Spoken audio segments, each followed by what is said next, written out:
Well, thank you very much. Good morning to all of you. First, it's a pleasure to be with you. It's a pleasure to be with the LIA. I am old enough to remember as a Queens boy when the conversation was that Nassau and Suffolk had to start to work together because they were really two parts of Long Island, and either Long Island was going to go up or Long Island was going to go down, and at that time there was all sorts of friction between the two and all sorts of politics, frankly, between the two, and you couldn't get them to cooperate. The LIA, as a vehicle to facilitate that, has done extraordinary work. And frankly, the political leaders have done extraordinary work. You have a Nassau County executive who is courageous enough as a public servant to reach across the boundary. You have a Suffolk County executive who reaches across the boundary to figure out how to work together and how to work as partners for the betterment of all the people they represent. And let's give County Executive Mangano and County Executive Ballone a big round of applause.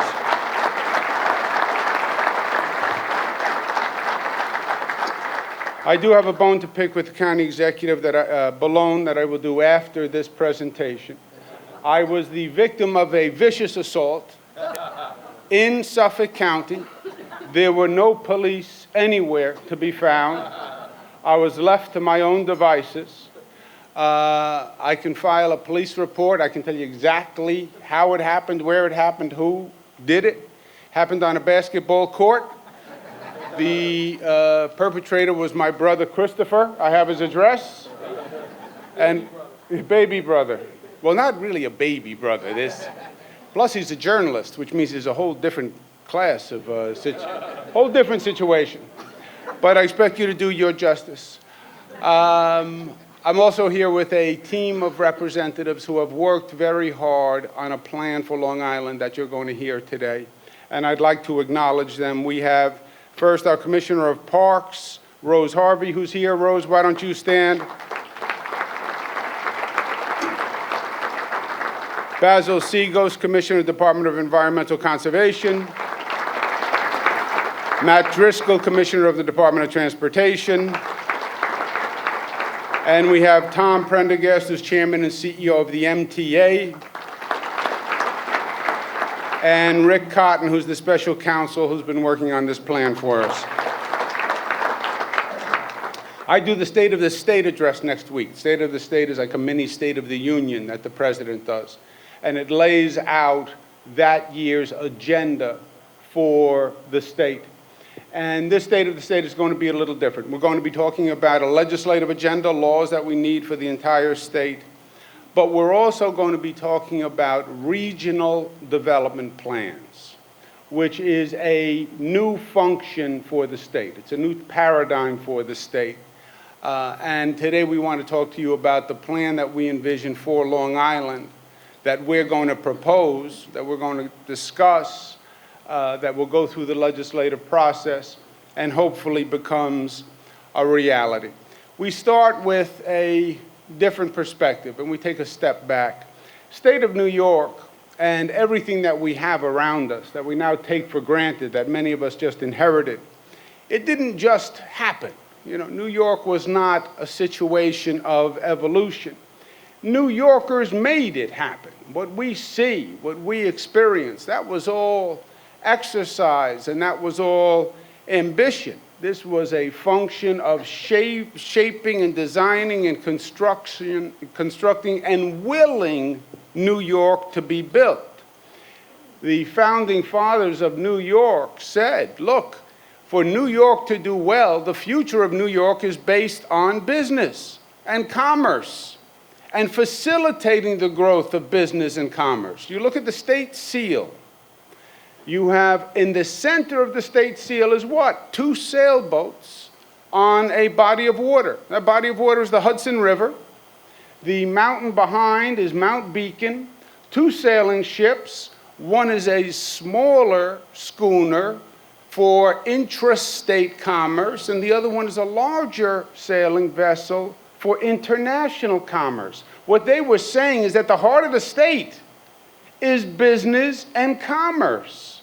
Seal has Lady Liberty, Lady Justice on the sides. But it's about business and about growing business, because the people who are coming here were coming here for one thing: opportunity.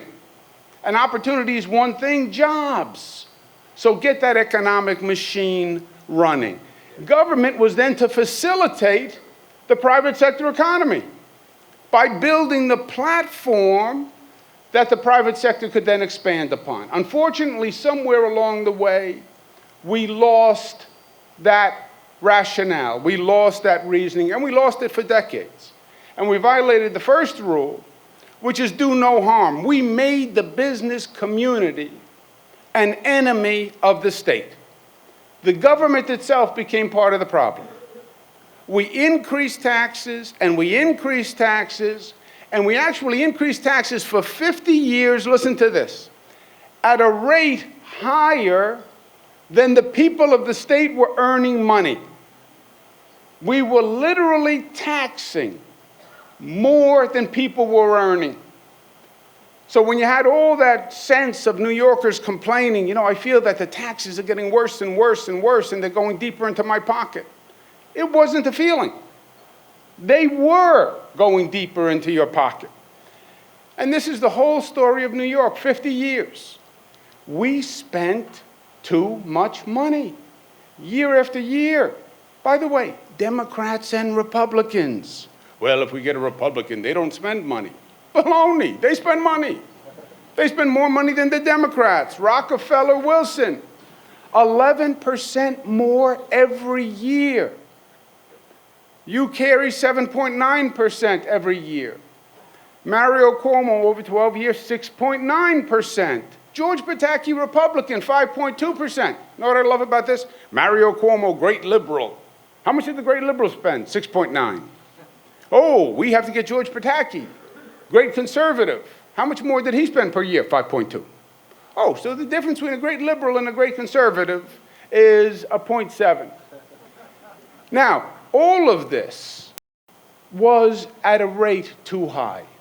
This is 50 years when inflation for 50 years was just about 4%. It didn't make sense, and that's why the state is in the situation it's in. We came in 4 years ago when we said we were going to do something dramatic. We were going to cut spending. And everybody said, oh, you can't do it. The legislature's not going to allow you to do it. Every politician says it, but then they go to the legislature and the legislature increases spending. We said no. We were going to stop the tax increase that had happened year after year, because you spend more, you tax more. It's a very simple equation. It's the same way your business runs, your household runs. You spend money, you're going to have to earn the money. If you can't earn the money, you borrow the money. Government, it's easier. We don't have to fill out a loan application. We just raise taxes to finish the spending. The spending caused a tremendous problem, and I believe chased businesses and young people from the state.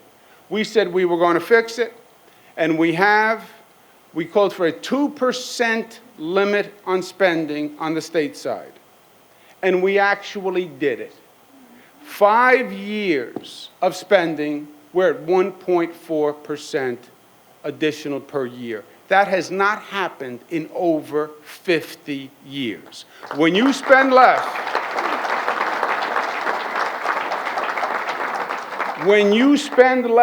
good things happen.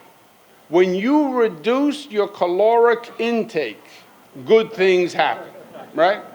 And that's how it is. As long as you're spending less, good things happen. And we are spending dramatically less. And because we spent less, we could tax less. And we have taxed less. All across the board, every person in this room pays a lower income tax rate than the day I was elected governor. We cut the middle class tax rate down to the lowest level since 1953. Corporate income tax is down to the lowest level since 1968. Manufacturing tax, lowest level in history, 0. Now, we have more work to do in cutting taxes, especially when it comes to small business, and we're going to be working on that this year. We then also attacked the main tax in New York, because the main tax in New York is not the income tax. It's not even a state tax. FDR used to rail about this, because everybody used to say to FDR, Oh, your taxes are so high. And he would get defensive. I don't get defensive. I just water off a duck's back. FDR was a different story. And he would make the point, it's not the state taxes that are high, it's the local government's taxes that are high. How many local governments in the state of New York? 10,500 local governments. County, town, village, water district, fire district, sewer district, another district to count the other districts just in case you missed a district. You add them all up. Those are the property taxes. We collect more in property taxes than we collect in income taxes. Property taxes are about $50 billion a year. Income taxes are only $40 billion a year. So it's not really the state income tax. It's the property tax. And the state doesn't control the property tax. Now, property taxes on Long Island have gone through the roof nationally. Twice the rate of inflation, some of the highest property taxes in the United States of America on Long Island. Nassau and Westchester go back and forth for number 1 and number 2, highest property taxes in the United States of America, believe it or not. So, that's been a challenge. And it's a challenge that state government couldn't get near. We attacked it a few years ago. We came up with a 2% limit on the property tax. I said, look, if I can live within 2%, you can live within 2%. And we passed a 2% property tax cap.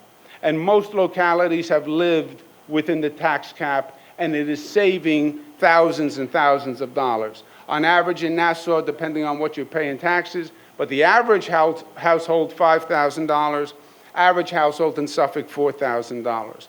And then we didn't just extend the 2% cap, we actually gave a homeowner's rebate the next year.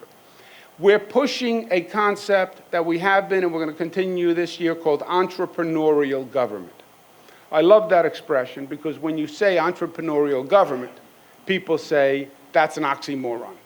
You can't have entrepreneurial government. Yes, you can. Why does government have to be a bureaucratic, slow, wasteful, inefficient beast? Where does it say that in the Old Testament and the New Testament? Can you find government must be a hindrance to the private sector? No. The founding fathers, the middle of the seal, they intended government to be a partner with the private sector because that's how we were providing opportunity. What do you do as an entrepreneurial government? You cut taxes, and then you actively partner in business development and economic development as an active investment partner. We call them regional economic development councils that we set up all across the state, made up of business leaders in that region, not politicians, business leaders. And we say to them, you come together and you tell us how we can grow your region. And we will then invest in your region. Kevin Law has done an extraordinary job, as have the other members of the REDC. And it's working. We've done it for 5 years. The Long Island REDC has been a top performer in 4 out of the 5 years. 1 year they didn't do so well, but, you know, it happens. Kevin swears it wasn't his fault.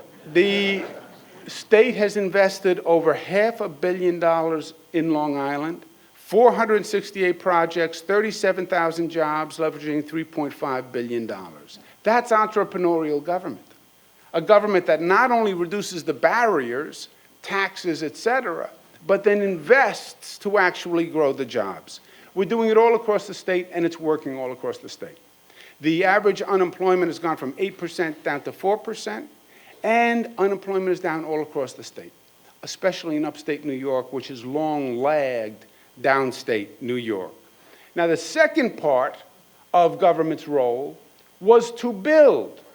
Government built the template that the private sector could then expand upon. On Long Island, transportation, our education facilities, Cold Spring Harbor, Stony Brook, Hofstra, and the research capacity. New York was all about ambition and daring to build, right? Look at why we are where we are. Verrazano Bridge, impossible. George Washington Bridge, impossible. Northern State Parkway, LIE, all ambitious, creative proposals. The aqueduct to get New York City water, 60-mile underground aqueduct to get New York City water. We are just from a history of brave engineering projects. The most visionary is the Erie Canal. It's the arrogance of downstate New Yorkers. You think everybody came to New York? No, they were coming to New York in part because they were going up the Hudson to the Erie Canal, which got them to the western part of the country. Erie Canal, Governor DeWitt Clinton, 1817 to 1824. DeWitt Clinton says, I have a great idea. I know it's going to make New York's future. What? We're going to build a canal across New York so New York becomes the access to the West. At the same time, Jefferson and Washington were trying to get access to the West from Virginia because they knew that port would be the dynamic port. So Clinton had a great plan, another great governor.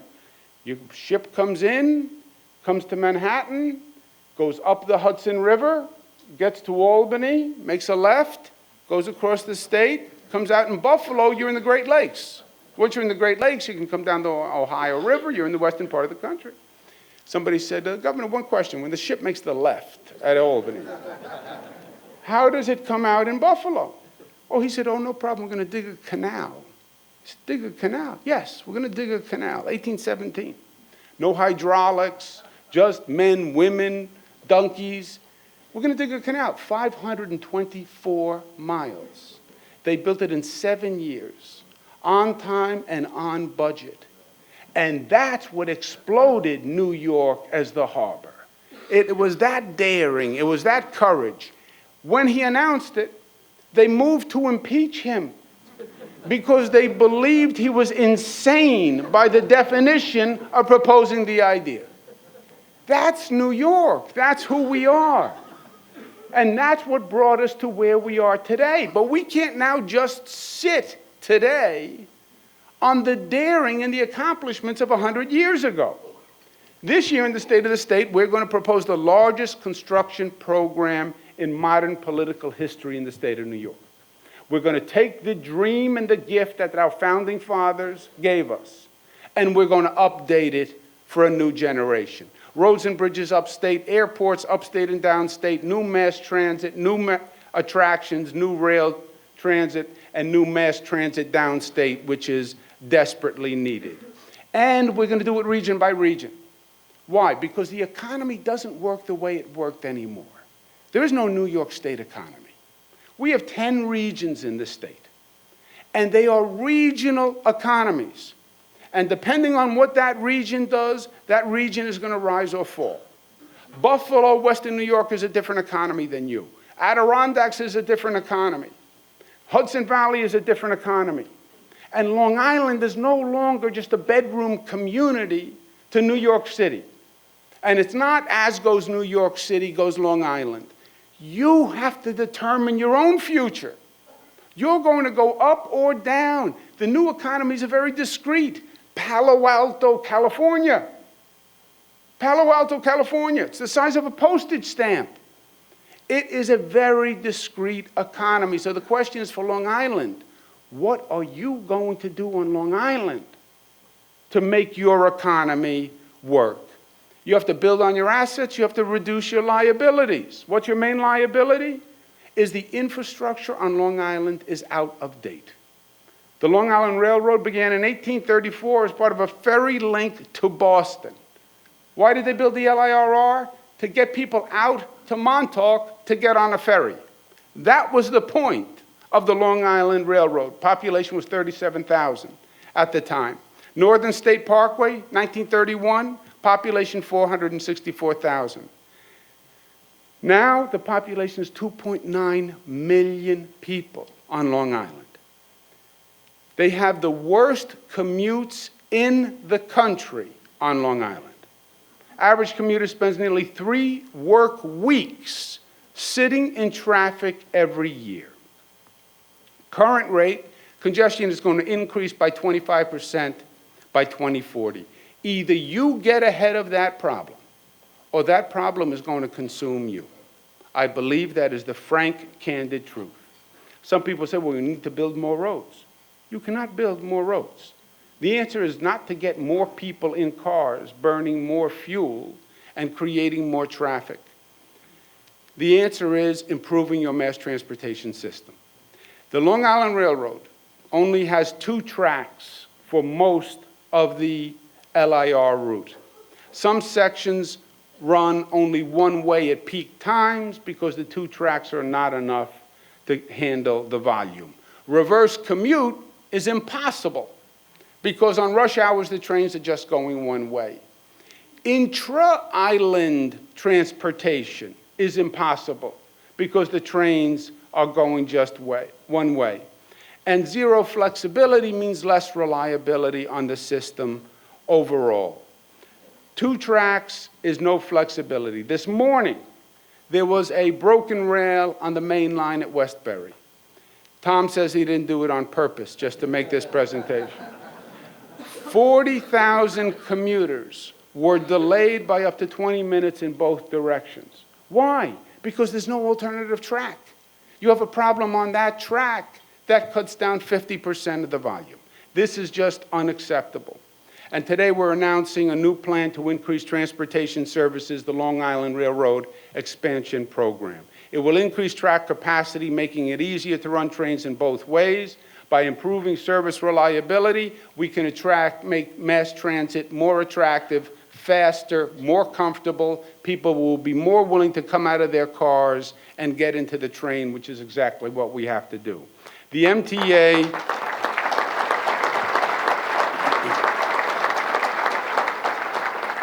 MTA will work on a new plan that will add a 3rd track to the critical section of the existing line, which goes from Floral Park to Hicksville. Now, in the past, there have been proposals to expand the Long Island Railroad. They were rejected by political opposition. They were different than this proposal. Those proposals would have expanded the right-of-way that the LIRR currently owns. And the expansion of the right-of-way would have required taking 250 properties or parts thereof. It would have affected 250 properties. The past rejected proposal was 11.5 miles. There was confusion about the communication, and the community contact was left something to be desired. To be frank, we have a new plan which will keep the new track wholly within the existing right-of-way. So the construction will be within the right-of-way. There will be 50 properties which are minimally impacted because the new track will be closer to those properties. We've also reduced the amount of mileage of the proposal itself from 11.5 down to 9.8 miles. On average, it's a 5-foot incursion on 20 homeowners. I totally respect incursion on any property owner, but here we're talking on average 5 feet for 20 homeowners and 30 commercial properties along that 9-mile route. The keeping it within the right-of-way complicates construction. Complicates is an MTA word for costs more money, but I am willing to complicate the construction to actually get it done. And keeping it within the right-of-way makes it a totally different project.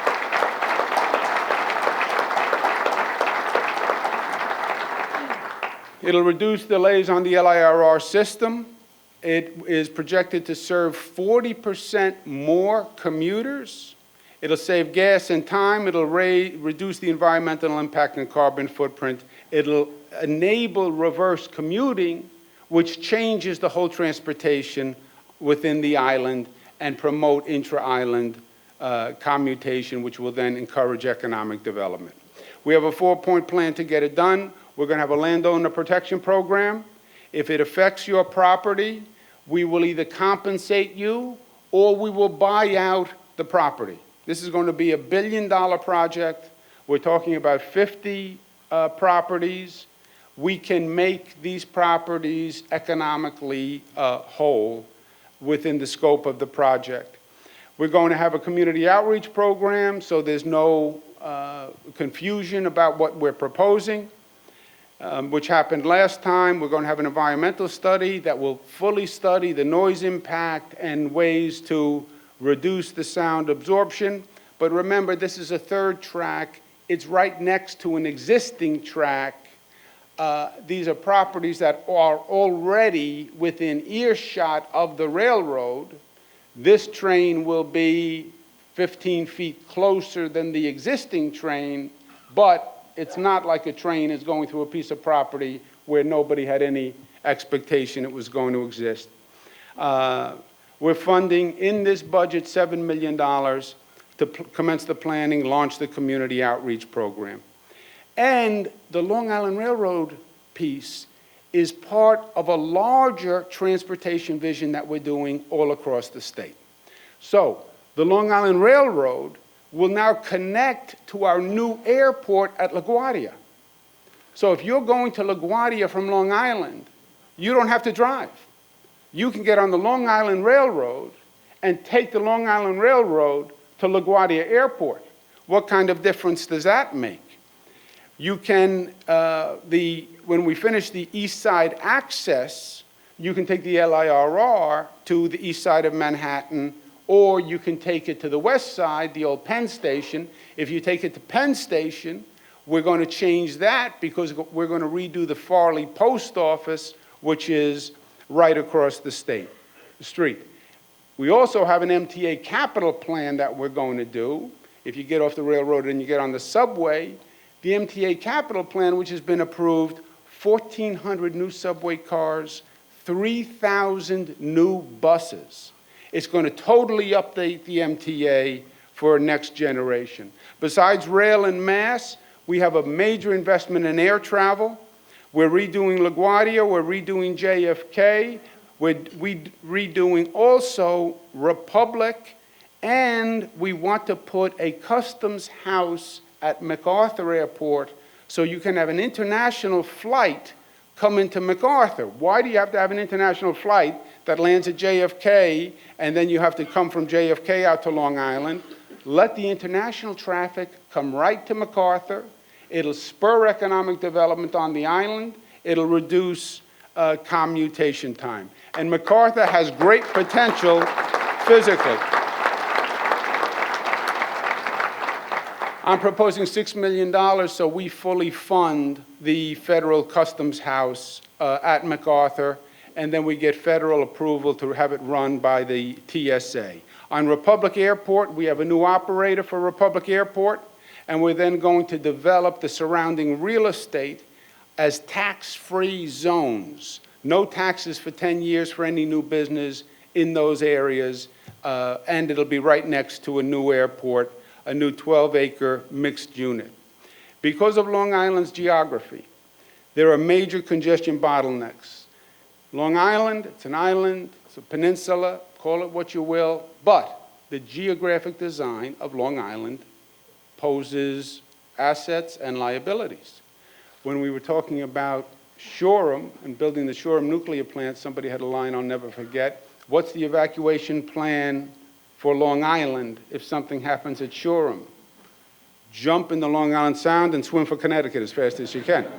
You know, you can't, by the physical constrictions, there is a problem. We need to consider ambitious access proposals. Now, this is not a new idea. We've been talking about this for 75 years. 1938, FDR talked about building a bridge from Long Island to Connecticut or Rhode Island, understanding the physical constraints. Robert Moses saw it right away, the Oyster Bay Rye Bridge in the 60s. That was never built. None of them have come to fruition. Long Island has paid the price. Just think about how different Long Island would have been today if either of those bridges had actually happened. How much more accessible You want to go north rather than going all the way into the city, into Queens, and then up over the Throgs Neck, and then 95, it would have taken hours off the commutation. I want to spend $5 million. I want to do a real feasibility study. I think we can build a tunnel from Long Island to either the Bronx, Westchester, or Connecticut. It will shave hours and hours from a commutation time. We want to invest $1 million to study a deep water port at the old Shoreham Power Plant. That would also be a way to get goods off Long Island and goods into Long Island so they don't have to go through the city. We also have to invest in the economic generators that are on Long Island, the former Nassau Coliseum site. We will propose to invest $50 million, matched by $300 million, in private investment to build a state-of-the-art bioelectronic medicine site. We'll invest $50 million, matched by $300, with a joint venture with Feinstein. That was important. Feinstein, North Shore, Cold Spring Harbor, Hofstra, and Stony Brook University. The bioelectric medicine will support 650 jobs. The Ronkonkoma hub is on the busiest Long Island Railroad station, and we're talking about expanding the LIRR. It's located near MacArthur Airport. It could be a great site for continued economic growth. Suffolk, we propose investing $50 million for the infrastructure improvements to spur the 2.2 million square foot Ronkonkoma hub and its $600 million mixed use. This could be a fantastic generator for Suffolk. And Long Island, also remember, protect your assets. Long Island has a world-class environment. It's the water on the North Shore and the South Shore. It's the parks that are a major part of Long Island's history and attraction, thanks to Robert Moses. But we have to protect them. The state's Environmental Protection Fund is the main state fund that does this. It's been depleted over the years. We want to increase funding by more than 30% on the EPF to get it up to a level where it can make a real difference. And I want to fund it at $300 million, which will be the highest level in history.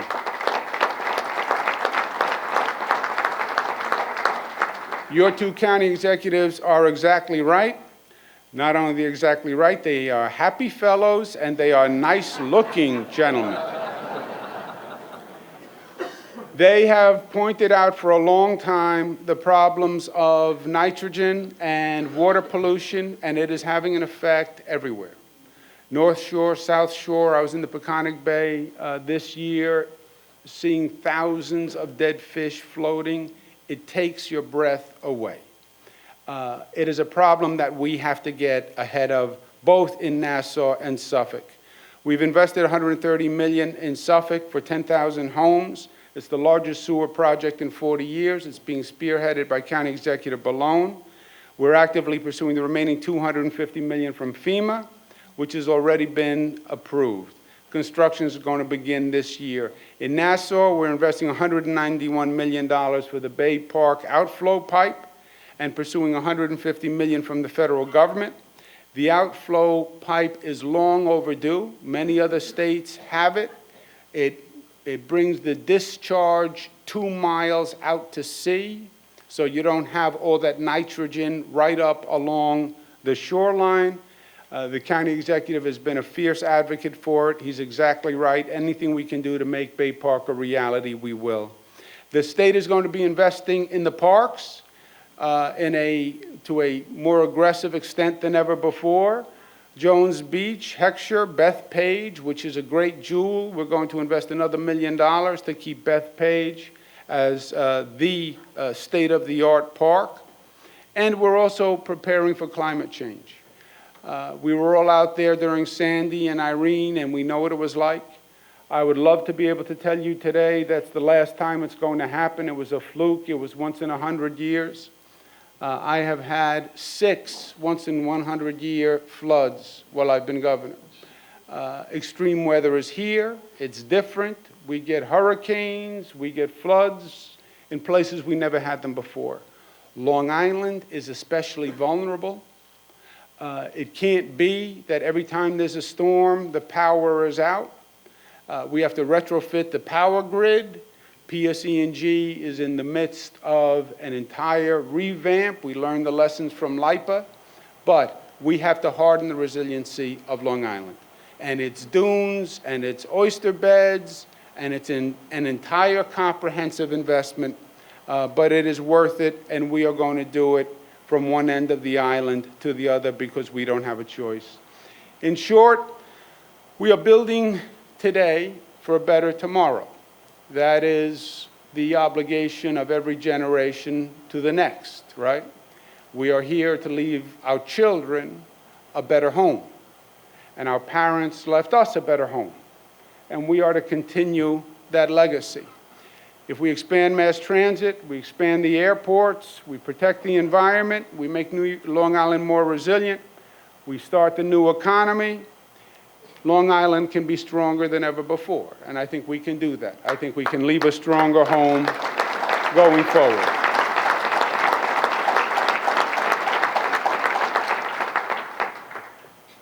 Our history as New Yorkers was we took on the big challenges. We never said no. But the last point is this. We need to reignite that ambition and that daring. Somewhere along the way, not only did we make mistakes like raising taxes and becoming anti-business, but somewhere along the way, we lost our daring. We got consumed by the opposition. And we got consumed by bureaucracy. And we don't think big anymore.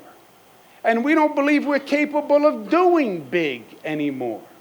And we don't believe government is a vehicle to do big anymore. And that, my friends, will condemn any of these dreams if that's how we start. When I first became governor, one of my first meetings, I was at a big conference table with a lot of career civil servants, and I said, you know what, I want to do something very big. I want to do something big because people don't believe in government and people are down and the New York State government hasn't worked in a long time. We want to have a big project that makes a big difference, and that's what I want to do. What is a big project that we can do? And everybody looked at me like I was from Mars, and they had absolutely no ideas. And somebody finally raised their arm and said, you know, you can say that you will rebuild the Tappan Zee Bridge. Now, the Tappan Zee Bridge is a bridge that goes from Westchester to Rockland, goes across the Hudson River. 25 years ago, they started talking about rebuilding the Tappan Zee Bridge. I remember them saying the Tappan Zee Bridge is falling down. I remember them saying it's dangerous. Now, I remember because I have a thing for heights to begin with. And I used to go over the Tappan Zee Bridge. And when you would go over the Tappan Zee Bridge, they would have these metal plates on the bridge. And you would go over the plate, and you would watch the plate with the car in front of you. And every time a car went over the plate moved just a little bit. And if you looked really closely, you could see like air between the plate and the... And I would start to think, that's it, I'm going down. I would take off my seatbelt. If I land, do I open the door? Do I break the window? I was convinced every time I went over this Tappan Zee Bridge. 25 years. Governor after governor got up and said, I'm going to change the Tappan Zee Bridge. No one changed the Tappan Zee Bridge, year after year. And it became such a metaphor for government incompetence and inability. If the bridge is dangerous, build a new bridge. And if you're not going to build a new bridge, don't stand up and say, I'm going to build a new bridge. You lose your credibility. So I said to this room, what do you mean I can say I'm going to build a new bridge? They said, well, you can say it. That's what governors do. They say it. And people will hear it and they'll say, that's nice. Poor guy, he's trying anyway. He's trying. I said, well, why don't we just do it? They said, oh, you can't do it. I said, why can't you do it? They said, well, you know, it's a bridge. It's big. It goes over the water. It's the Hudson River, you know, you get sued by everyone. You get sued by the environmentalists, you get sued by the Save the Fish people, you get sued by everybody. And plus, the neighbors on both sides of the bridge don't want a new bridge because they don't want the noise of the building of the new bridge.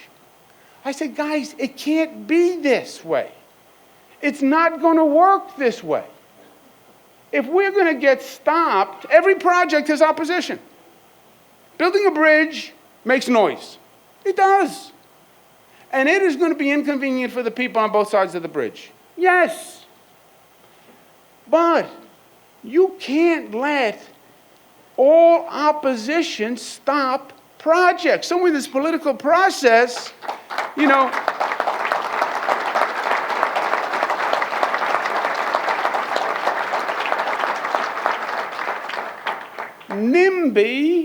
NIMBY and the shortcomings of the bureaucracy have stolen our capacity. If we lived like this and worked like this, we wouldn't be here. Long Island wouldn't be here. You would all be potato farmers if this was the mentality.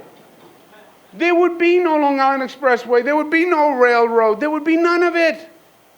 It would all be farms. We have to change that.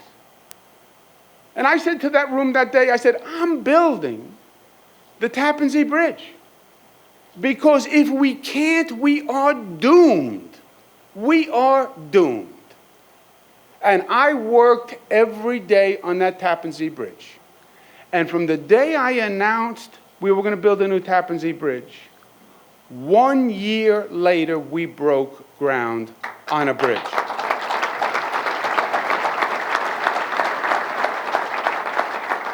Now, I am not saying it was easy. It was hard. Politically, it was hard. Those people on both sides of the bridge, they will never vote for me in their lives. Their children will not vote for me. Their grandchildren will not vote for me. They throw rocks at me when they see me. I get it. I am getting sued by the Save the Fish people, the Save the Clams people, the Save the Water people, and the Bridges are Bad people. That is life. That is it. But the ambition, the daring was, I'm going to do it because I believe in it despite that. They told me when I first said, how long is it going to take to plan the Tappan Zee? They said, maybe 7 years. I said, 7 years? It can't be 7 years. What gets planned in 7 years? God made the plan in 7 days. How do you get to 7 years? Well, we have to do this, we have to do this, we have to do this. The bureaucracy, it literally suffocates you. Tom Prendergast, God bless him, has got to fight the MTA bureaucracy every day. It takes them 21 days to open an envelope in the MTA. That is the enemy. And I talked to you about this proposal today. There will be opposition to this proposal. There will be. We can say, oh, it's all 50 homes. Well, you know what? It metastasizes.